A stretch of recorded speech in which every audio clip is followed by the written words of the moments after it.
$55 લાખના MD drugs કેસમાં મુંબઈથી નાઇજીરિયનની ધરપકડ. સુરતનો તોફીક નાલા સોપારાના અજય અને નાઇજીરિયન પાસેથી ડ્રગ્સ ખરીદતો.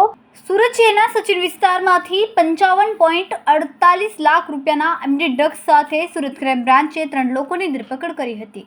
આ ત્રણેય આરોપી પૈકી તોસીફની પૂછપરછ દરમિયાન પોલીસને જાણકારી મળી કે આ ડ્રગ્સ તેઓ મુંબઈના નાલા સોપારાથી લાવ્યા હતા. જ્યારે પોલીસે વધુ તપાસ હાથ ધરી ત્યારે તેઓ પણ ચોંકી ઉઠ્યા હતા, કારણ કે આ ડ્રગ્સ તેઓએ અજય ઠાકુર અને નાઇજીરિયન નાગરિક પાસેથી ખરીદી સુરતમાં વેચવાના હતા. ક્રાઇમ બ્રાન્ચે જે નાઇજીરિયન નાગરિક ડેવિડ અને અજય ઠાકુરની ધરપકડ કરીને વધુ તપાસ હાથ ધરી. સચિન કપલેથા ચેકપોસ્ટ પાસેથી 554.82 ગ્રામ એમડી ડ્રગ્સ સાથે ઇરફાન ખાન, મોહમ્મદ તોસીફ અને અશફાક કુરેશીની ધરપકડ કરવામાં આવી હતી. તેઓ મુંબઈથી એમડી ડ્રગ્સ લઈને સુરત આવી રહ્યા હતા. તે દરમિયાન સચિન વિસ્તારમાંથી સુરત ક્રાઇમ બ્રાન્ચે તેની ધરપકડ કરી. ત્રણેય આરોપીઓ કયા વ્યક્તિ પાસેથી એમડી ડ્રગ્સ ખરીદીને સુરત લાવી રહ્યા હતા તેની પૂછપરછ શરૂ કરવામાં આવી. આ દરમિયાન તો તોસીફે જણાવ્યું કે નાલા સોપારાના અજય ગુલ્લા ઠાકુર પાસેથી તે ડ્રગ્સ ખરીદીને લાવી રહ્યો હતો. ક્રાઇમ બ્રાન્ચની ટીમે જ્યારે મુંબઈ પહોંચી અને અજયની ધરપકડ કરી ત્યારે આ કેસમાં સંડોવાયેલા વધુ એક આરોપીની જાણકારી પોલીસને મળી હતી. આરોપી અન્ય કોઈ નહીં પરંતુ નાઇજીરિયન નાગરિક ડેવિડ પ્રિન્સ કુચેને હતો. તેની ધરપકડ નાલા સોપારાના આવા વિસ્તારમાંથી કરવામાં આવી હતી જ્યાં મોટી સંખ્યામાં નાઇજીરિયન નાગરિક રહે છે. આ માટે એક ખાસ ઓપરેશન હાથ ધરાયું હતું. મહારાષ્ટ્રથી સુરત શહેર સુધી પહોંચાડવામાં આવતા એમડી ડ્રગ્સના આંતરરાષ્ટ્રીય રેકેટનો પર્દાફાશ કરીને બંને આરોપીની ધરપકડ ક્રાઇમ બ્રાન્ચ દ્વારા કરવામાં આવી હતી. સુરત ક્રાઇમ બ્રાન્ચ દ્વારા 16/11/2024ના રોજ no drugs in Surat city અન્વયે સુરત ક્રાઇમ બ્રાન્ચ અને સુરત સિટી દ્વારા ડ્રગ્સ વિરુદ્ધની મુહિમ ચલાવી અને સતત ડ્રગ્સ માફિયાઓ વિરુદ્ધ કામ કરી રહ્યા હતા. એમાં 16/11ના રોજ સુરત ક્રાઇમ બ્રાન્ચ દ્વારા 2 કેસ કરવામાં આવ્યા હતા, જેમાં જહાંગીરપુરા વિસ્તારમાંથી 1 કિલો એમડી સાથે 2 માણસોની ધરપકડ કરવામાં આવી હતી અને પેરેલલ બીજો કેસ કપ્તલા સચિન પોલીસ સ્ટેશનમાં ચેકપોસ્ટ પાસેથી 550 ગ્રામ એમડી મળ્યું હતું અને એમાં તોસીફ, ઇરફાન અને 3 લોકોની ધરપકડ કરવામાં આવી હતી.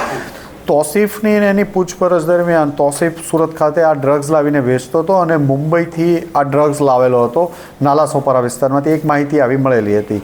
એની પૂછપરછ દરમિયાન નાલા સોપારામાંથી અજય ઠાકુર નામના એક માણસ પાસેથી લાવતો હતો. અજયને ક્રાઇમ બ્રાન્ચની ટીમ દ્વારા 4-5 દિવસથી આઈડેન્ટિફાઈ કરીને ત્યાં રેડ કરવામાં આવી અને અજય ઠાકુરને મળ્યો. અજય ઠાકુરની પૂછપરછ દરમિયાન આગળ એક ચોંકાવનારું નામ નાઇજીરિયનનું મળ્યું, ડેવિડ ઉચ્ચે નામ. અને ડેવિડ ઉચ્ચે પણ નાલા સોપારામાં જ રહે છે, મૂળ નાઇજીરિયાનો છે અને 10 વર્ષથી ઇન્ડિયામાં રહે છે અને આ બધા ધંધાઓ સાથે સંકળાયેલો છે.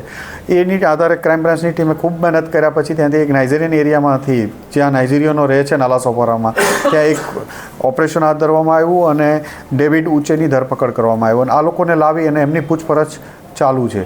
ડેવિડ ઉચ્ચે આની પહેલાં પણ 2015માં એક ફ્રોડના કેસમાં, સાયબર ફ્રોડ કે ફ્રોડનો કેસ છે એમના વિરુદ્ધમાં, એમાં એરેસ્ટ થયેલો હતો અને 4 વર્ષ સુધી મુંબઈ જેલમાં રહેલો છે અને 2019માં છૂટ્યા પછી ડ્રગ્સમાં ફરીથી આ લાઇનમાં આવવાનું પ્રાથમિક માહિતીમાં મળી આવ્યું છે.